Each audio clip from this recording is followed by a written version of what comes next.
Okay, so Math 352, welcome back. We're up to Lecture 13. We're going to continue on with our topic of linear programming today, and we're going to be looking at a subject which is where the simplex method basically can break down. And this is called degeneracy. As I hinted at in previous lecture, although the simplex method can fail in this way, the good news is there is a solution, so we don't need to throw the algorithm out. Okay, so what we're going to start with is we're going to start it by looking at what degeneracy actually means, and then we'll look at the one of the standard ways of dealing with it. Okay, so degeneracy. What we say a basic feasible solution is degenerate essentially if one of the basic variables is equal to 0. So a BFS is called degenerate if xi equals 0 for at least one I in the basis. Okay, so geometrically,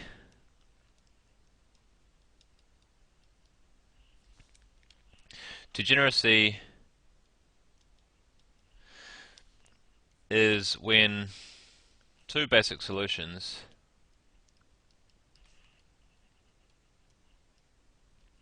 overlap. Okay, so this is perhaps best illustrated by a picture. So if I've got three constraints, let's say I've got one here, one like this, and one like this. Okay, kind of a standard thing. I'll draw my shaded out regions just like normal. So here are three constraints. Now different choices of intersections will give us different basic solutions. So I've got one basic solution here, one basic solution here, and one basic solution here. I'll label them 1, 2, and 3. Okay, so in this picture, 1 and 2 are basic feasible solutions, BFSs, and 3 is a basic solution,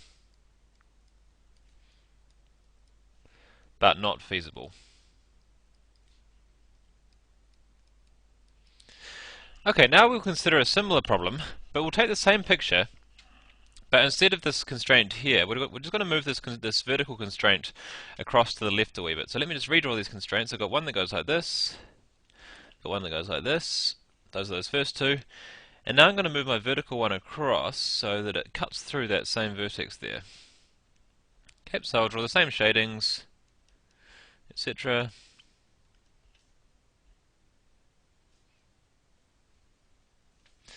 And down here as well. Okay, now this time we've only got one, or what appears to be one, basic feasible solution. But actually 4 is a BFS 3 times over. Why is that? Well, the three bases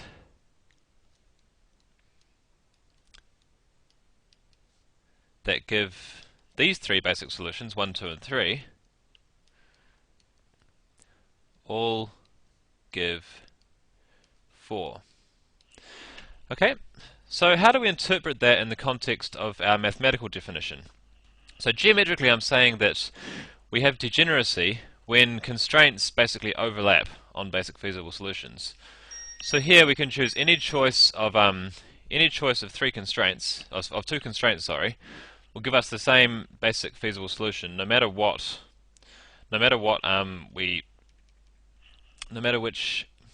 two constraints we use to calculate it. Okay, so there's two here. So for example, if I use the two constraints that got us solution number 2 before, that will give us solution 4, as will the two constraints that got us solution 1, and the two constraints that got us solution 3. And how does that correspond to our mathematical definition? Well, in this context, the basic variables, the non-basic variables, are the ones that are 0, and they correspond to the slack variables of each constraint. Now remember, for a constraint, when the slack variable you've introduced is 0, it means that the inequality constraint is satisfied with equality. So at this point, all three constraints are satisfied with equality, which means all three slack variables are going to be 0, which means that one of those slack variables is going to be in the basis, and it's also going to be 0. So we've got one basic variable equal to 0 there. Okay, so that's degeneracy. What problems do you think it could cause? Let's have a look.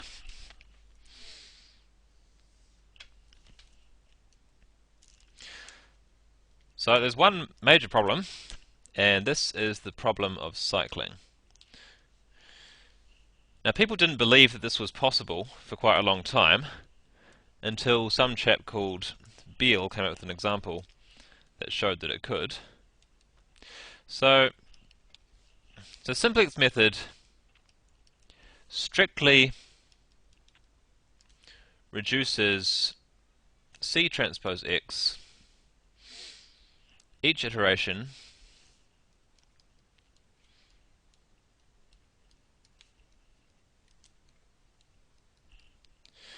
for which the entering variable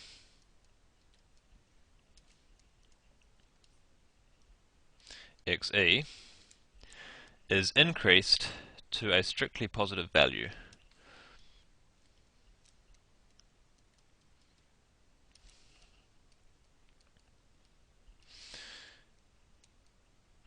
Okay, how do we see this? Well, just remember, from a couple of lectures ago, we had an equation that looked a bit like this. C transpose X equals CB transpose AB inverse B plus R transpose XN. Okay, so we'll note that if when we're choosing our entering variable, remember we're looking at these entries in R and we're finding the negative ones. So RE, the entry of R corresponding to the entering variable, is less than 0. So C transpose X falls as XE increases. Okay, remember XE is one of the components in Xn, it's one of the non-basic variables. As it gets more positive, the corresponding entry in R is negative, so C transpose X goes down. Okay, so as C transpose X is never increased,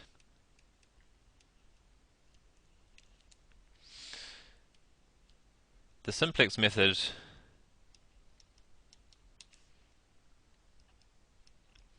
cannot return to the same basis.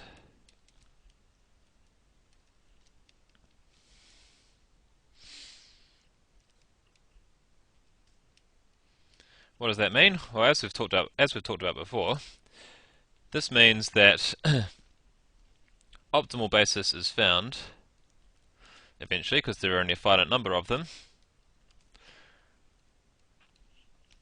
provided each xe is increased above 0.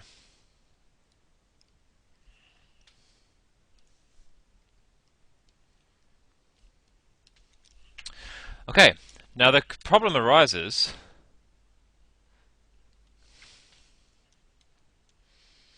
when basically our xe's can't be increased above 0. When xe can't be increased above 0.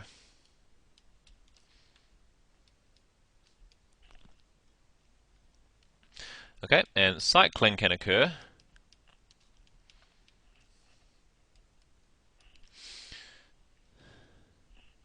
in which case the algorithm fails.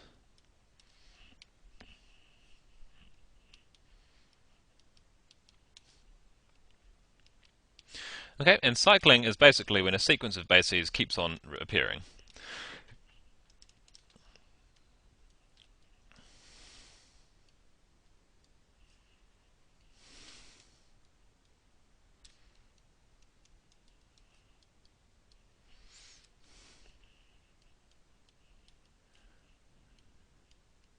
Repeatedly. Okay, so what you see is you see the same set of bases being traversed over and over again. Okay, so this requires, as we just said, this requires that each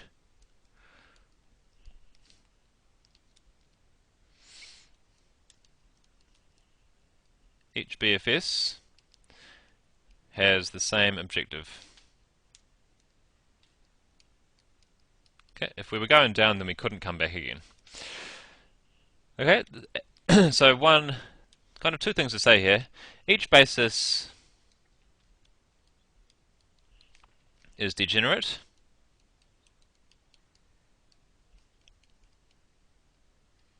Because we bring in an entering variable that can't be raised above 0, so the basis is going to have a 0 in it.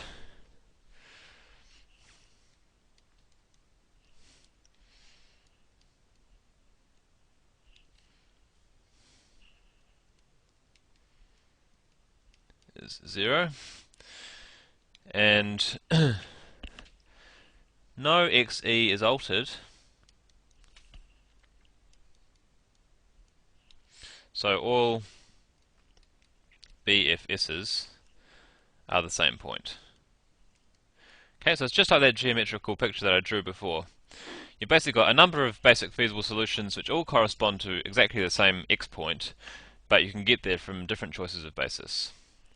Okay, so we'll move on to an example. So the example that kind of highlighted that this could actually be possible, because people had suspected that it was possible but couldn't actually come up with an example that demonstrated it. But what we have is we have what's called Beals example.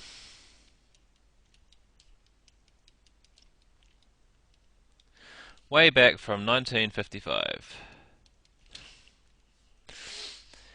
So this is just a standard form LP. At least we'll cast it as such.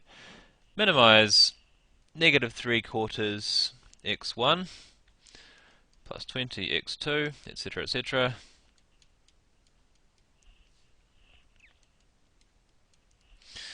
Subject to the following big nasty equation. Okay, there are actually some slack variables floating around in there as well. So we got 1/4 -8 -190. Sorry, it's not a 0, it's a 1. 100. 1/2 -12 -1/2. Just make sure I write my numbers down correctly, because if I get the wrong ones, it won't cycle. And that would be no fun, would it? Okay, there we go. X. So there are actually three slack variables there as well. So x5 to 7 equals 0, 0, 1. And of course our standard non-negativity constraint. So if we pick an initial basis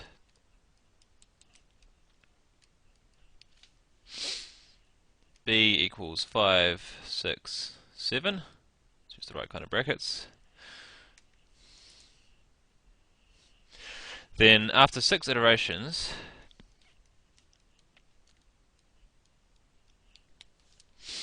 we return to the same basis,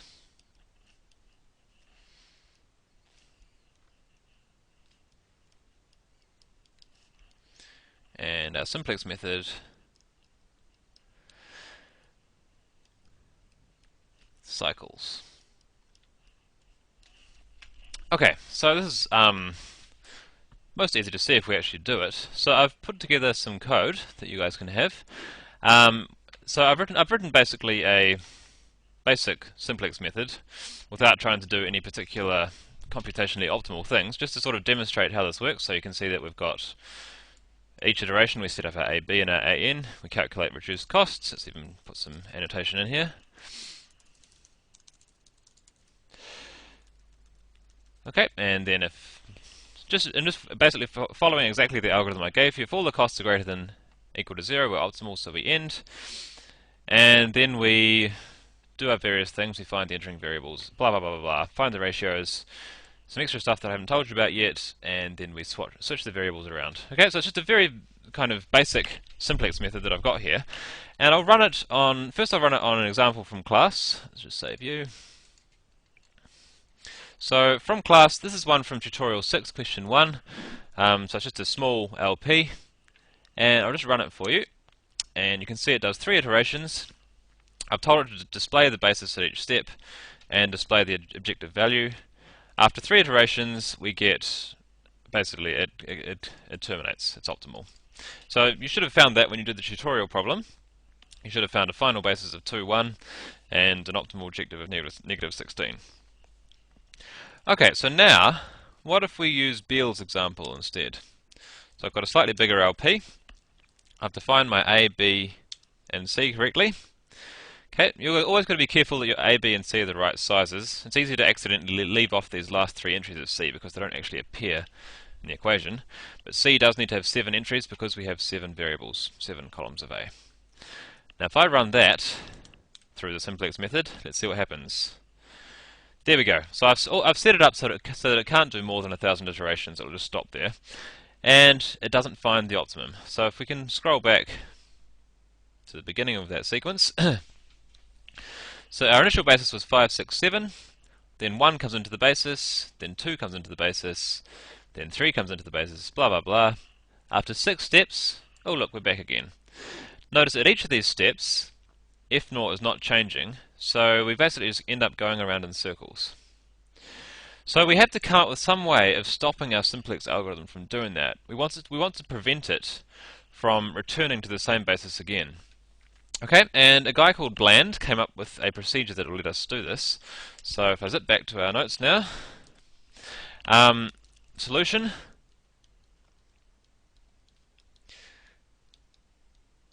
Bland's anti-cycling rules.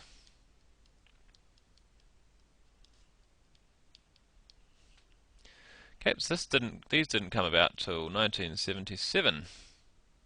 Okay, most of the time you're not going to find an LP that cycles, but the fact that it was possible was very troubling. So it was a relief when someone came up with a rule to do this. So this is also known as the smallest subscript rule.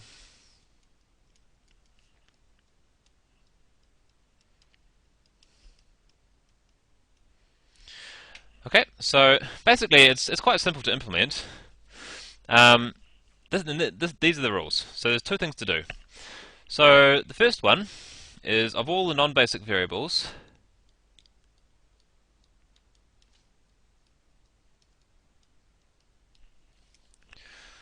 for which the corresponding entry of R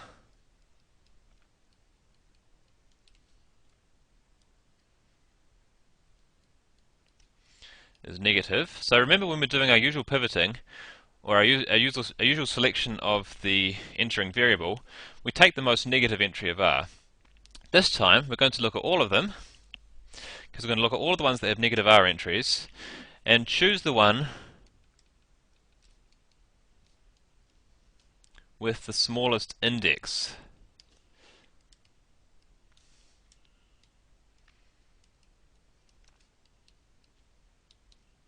To be the entering variable.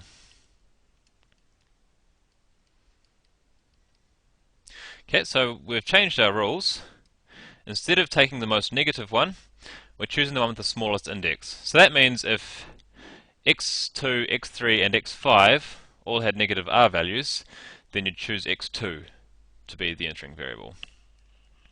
And the second one, if there is a tie for leaving variable, okay, that means if you compute 2 ratios and they're both the same, or they're probably only both 0 in this case, pick the one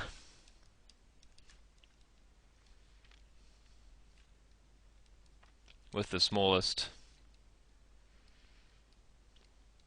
index. Okay, so these rules only need to be invoked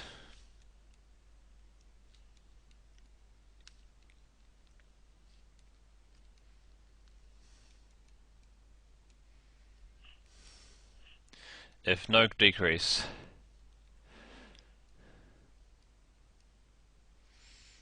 in C transpose X is obtained. So practically speaking, we can run our normal simplex method, but if we suddenly find ourselves in the position where we can't increase an entering variable, i.e. we were going to introduce a 0 into our basis, then we go, okay, let's start this iteration again, And this time we're going to, instead of choosing, we're going to choose our entering and leaving variables by these two rules. Okay, so we only need to use these two rules if we're going to bring a 0 into the basis. So we just say, okay, start the iteration again, choose a different entering variable potentially by this rule here, and choose the leaving variable by that rule there. Okay, so basically this these rules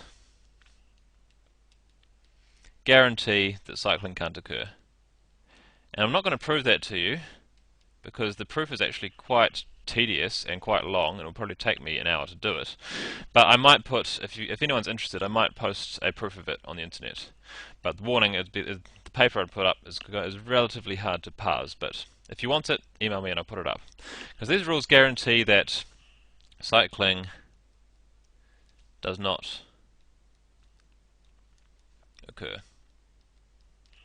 Okay, so why don't we change our simplex method to allow for Bland's rules. So in my code, I've actually got it implemented here already in this block here, but I'd set a variable called Bland to be false before, so that it would never actually do it. So if I basically enable Bland's rule to be used, by placing that to be true, now when I run the code, with a wee bit of luck, there we go, 5 steps and we're optimal. So you see it does cycle around the degenerate solutions. Okay, it does try a few different bases, but Bland's rules guarantee that you can't get back to your original one, so eventually you find the right way out of the basis. Okay, and we get to iteration 5, F0 finally goes down, and it actually happens to be optimal as well. Okay, so that's basically all I really need to say about degeneracy and cycling. There's an easy way around it, and we've got, yeah, so long as we use Bland's anti-cycling rules, there's an easy way around it. By the way, something that you might want to try and do yourselves, I've given you a simplex method here. I'll post this on the internet once I've tidied it up a wee bit further. Something you might want to think about, and it will relate to what I'm about to talk about next, is how can you make this thing more efficient? So let's just make it bigger. Oh, where'd you go? Okay, so I've just brought it up to have a bit more of the screen. So when we're actually doing the simplex method, so I'm changing topic slightly now. What are we doing? If we're looking at what are the things in our simplex algorithm that actually take a bit of work?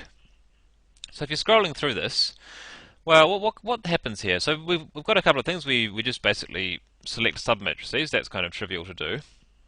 Ignore my little display term there. That's just for demonstration purposes.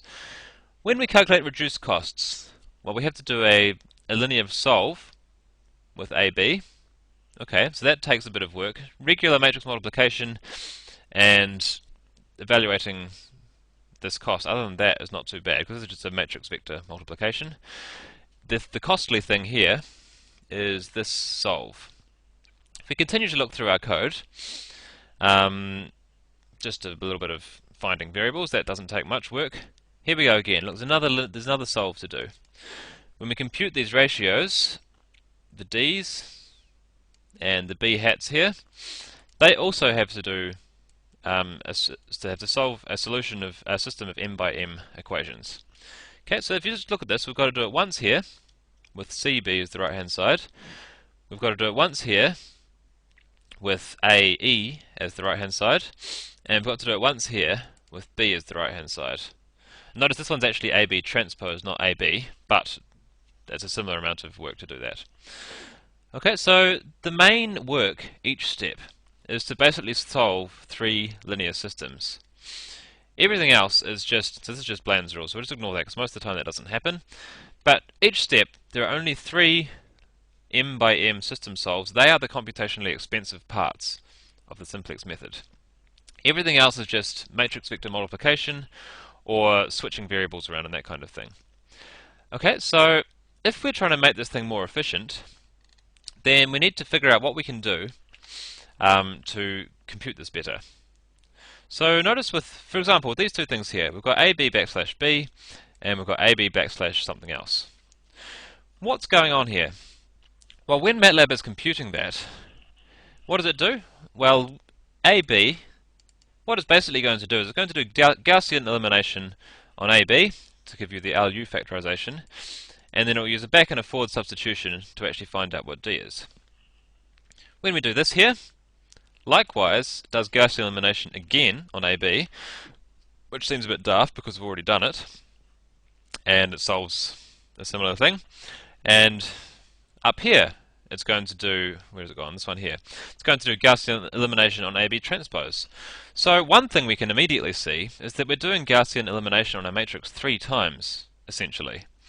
Okay, so, and it gives us an LU decomposition 3 times, whereas we only need to compute it once. So that's one obvious way that you can make this thing a bit more efficient. But there's a slightly more subtle way, which is actually a lot more important, because basically doing Gaussian elimination is order n cubed. That means the amount of work required goes up as the cube of the size of the matrix. And whether it's 3 n cubed, because we do it 3 times, or just n cubed, is not really that big a deal. What's much more of a problem is how it scales as m goes up. Okay, so what we want to do, ideally, is not have to do a full Gaussian elimination every turn, because we don't actually change the matrix AB by all that much. So what we're going to look at is the following. So we'll call this some practical considerations.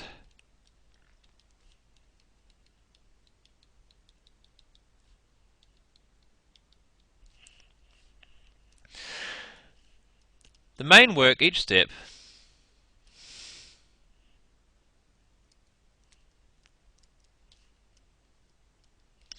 is to solve AB inverse B, AB inverse AE, and AB inverse transpose CB.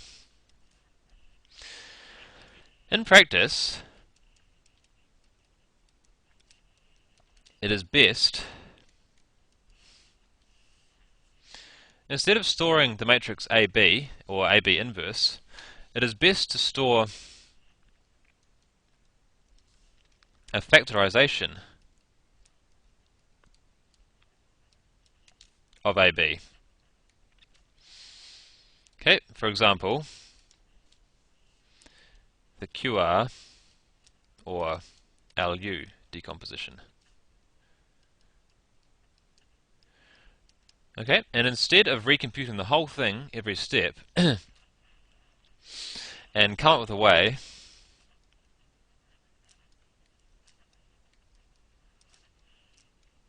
of updating the factors at each step.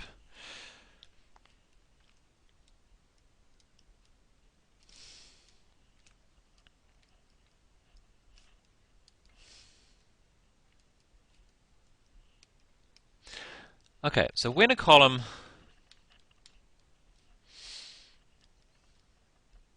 changes in the basis,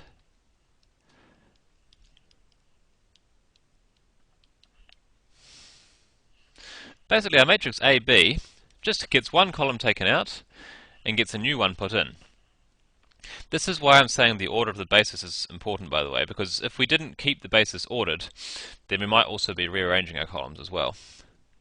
So we're taking out the leaving column, we're putting in the entering column, and we can represent this as this sum here. Okay, and hopefully you recognize what kind of thing this is. This is just a rank 1 update of AB. So AE is the entering column,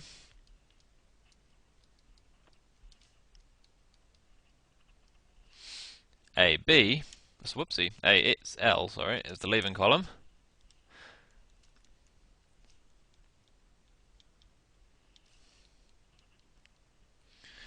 and J is the column of AB,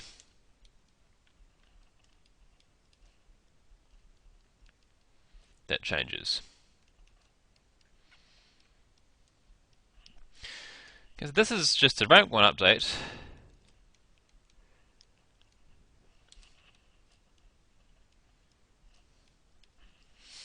of AB.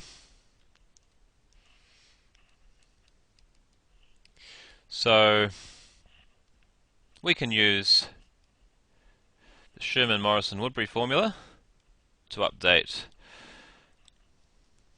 AB inverse if we like. Okay, so the kind of a simple-minded way of doing it would be just to keep track of AB inverse and use the Sherman-Morrison-Woodbury formula to update it. Okay, so that would let us just do these ones as matrix multiplications with the updated AB inverses. Or, slightly numerically more stable thing to do, or we use our rank 1 update procedure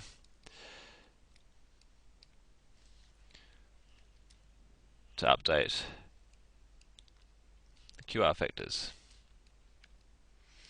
Okay, so if we're storing the QR factors of AB, we can update those cheaply.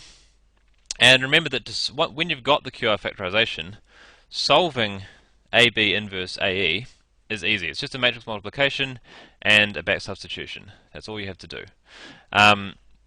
So if we can update that cheaply, then we don't have the expense of computing the full QR decomposition at each step, and this is a much more computationally efficient thing to be doing. Okay, so those are some practical considerations. So if you wanted something to experiment with, you might see if you could improve the implementation I've given you here, which is just a very basic kind of demonstration grade algorithm, and see if you can improve it and make it more efficient. Okay, so that's something you might want to play around with. I'll put this code on the internet shortly. Yeah, so that's about where I want to leave this lecture. So today we've looked at degeneracy and cycling. So we've looked at one of the ways that we can make the simplex method more robust and not fall down if degeneracy arises. And we've had a quick look at some of the practical considerations in implementing the simplex method. Okay, so I'll leave it at that. I'll see you next time. So have a good day.